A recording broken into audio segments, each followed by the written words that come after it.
Artificial intelligence and the singularity. Is it a waste of time, or can something good come out of this? All the time now we see on the news the idea that soon robots are going to catch up to humans and, among other things, become the perfect companions for humans, if you know what I mean. But what's going on here? And from a spiritual perspective, is this something worth thinking or talking about? We'll talk about that on today's show, but before we begin, you're watching Afterlife Topics and Metaphysics, where we talk about life after death, supernatural topics, and things like that. We're a growing and pretty small channel, and I really need you to help out by pressing that subscribe button before we continue. I do thank you in advance. So, here is a article on Cheddar. I don't know what Cheddar is. I'm guessing it's another one of those BuzzFeed ripoffs. It says Sophia robot creator will achieve singularity in 5 to 10 years. AI robot Sophia is getting a software upgrade that will inch her and perhaps AI even closer to humanity, according to her creator. Not only will Sophia earn her citizenship in Malta, she will reach a level of advancement equal to human beings in roughly 5 to 10 years. In the long run, I think the broader implications are pretty clear. Dr. Ben Gortzel, the CEO of Singularity Net and chief scientist at Hanson Robotics, told Cheddar Friday. We're working toward a technological singularity in which AIs and robots are going to be equal in status to human beings. So, here we have the creepy robot known as Sophia, who will allegedly gain citizenship in Malta, which is, by the way, a little European island known before the great film The Maltese Falcon. I have not been to Malta, but I did know a backpacker who was from Israel and would be treated very badly for saying he was from Israel, so he'd always tell people he was from Malta because nobody could locate Malta on a map, and so that was an easy way out. He wouldn't have to explain much about his country. Anyway, not to pick on the Maltese. So why is this probably a waste of time, in my opinion, is because pursuing the singularity is a materialist concept. Now, the thing about science is that reality doesn't change for bad science. So you can't wrap a premise that's based on material physicalism around a universe that is dualistic or, animistic or whatnot, consciousness derived, rather. So materialism and physicalism, it works on the basis of material and physical properties. As an example, chemistry, engineering. But it doesn't work when we get into the topic of consciousness. That's why scientists call it the hard problem, because science academia hasn't rebooted yet, and they haven't embraced the idea that consciousness is multidimensional and it doesn't exist as an epiphenomenon of brain function, because it's not, as Sam Parnia says, a top-up model where the brain begins slowly creating everything that makes a person into a person. Basically, everyone has always known this because there's no experiments that can really do this.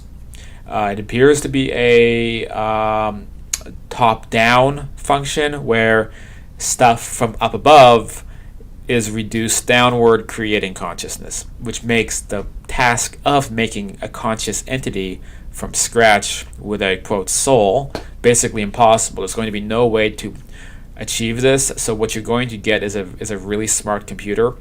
And even so, I think without using quantum computing technology, that level of artificial intelligence is only going to get so far, because you need to have the quantum processes to be able to calculate things the way that our brains calculate them. So basically, our brains are quantum computers, right? So basically, in Sophia, there would have to be a true quantum brain, which we don't have the processing power to be able to fit something like that into a human-sized shell yet. And then even so, with the quantum computer in place, there has to be something operating it. So a quantum computer is probably fit to be able to handle soul energy, that is the existence of a conscious entity that you could then stick inside of it. And in that case, you would have a synthetic organism that is being operated by something. Like basically, they talk about this in the manga and film Ghost in the Shell. That was the whole premise behind that film. So in Ghost in the Shell, they could never like make a complete AI robot. Basically, all they could do was just keep swapping out parts on a human organism until you're like 99.5% machine, but they could never do away with the whatever part of the brain is able to store consciousness that is being basically funneled into the brain from somewhere else from a higher dimension.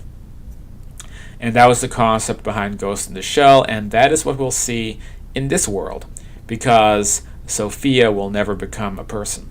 And the people who think she will, they're operating solely from a physicalist, materialist perspective, which is an incorrect way of looking at the universe. And they're going to realize that, and that's why people have been saying that we're going to have some kind of singularity or true AI in the next 5 to 10 years since I was a kid. So they've always been saying that. It's one of those kind of flawed premises, kind of like, this will be controversial, but it's kind of like since I was a kid, and since long before I was a kid, climate scientists have always said, in the next 5 years, we're all going to die. The ozone layer was going to kill all of us. 5 years, 5 years, 5 years. Either we're really skilled at preventing these things, or the science is jumping to conclusions ahead of all the data. And I think that's what we see here. Off topic, less controversial. I'll also say, not off topic. I'd say on topic. Self-driving cars. So now we're entering that same loop again. 5 years, 5 years, 2 years, 1 year. Self-driving cars. They're coming up.